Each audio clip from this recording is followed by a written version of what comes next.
On occasion, we get asked by veterinarians when they start into the construction process, should I get a construction manager or a owner's rep involved in the project?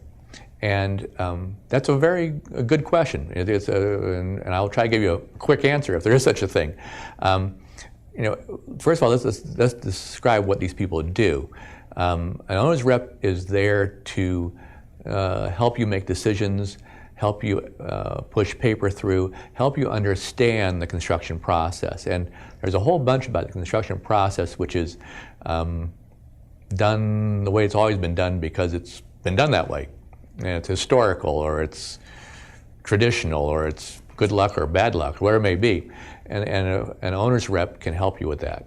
The other one is a construction manager, and that person is not so much acting as your representative, but he's acting as I'm going to say a fifth wheel, who helps to keep track of the whole process. It's going to be in there being sure that the architect, the contractor, and the owner are all doing what they need to do.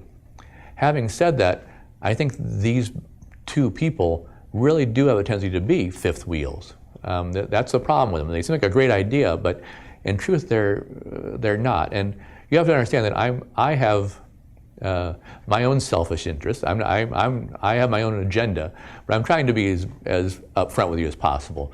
And I would say that a good architect and a good contractor would do the work of an owner's rep or a construction manager. So those two people have been added to the mix because the owner or the contractor, or the owner, the contractor, or the architect haven't done their job. Okay, so if those three people are doing their job, you don't need those people. Okay, because as an example, let's look at the owner's rep.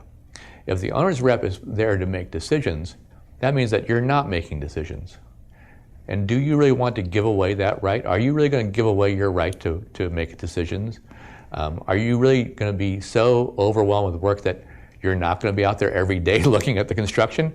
I mean, highly unlikely. I think you're going to want to hang on to that responsibility. So it sounds like a good idea, but it probably isn't.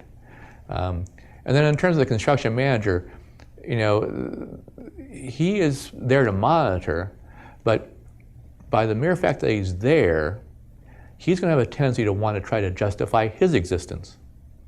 And so as an example, if you paid him $30,000 to be a construction manager, he's going to have to find $30,000 worth of screw-ups by your contractor and your architect to justify his existence.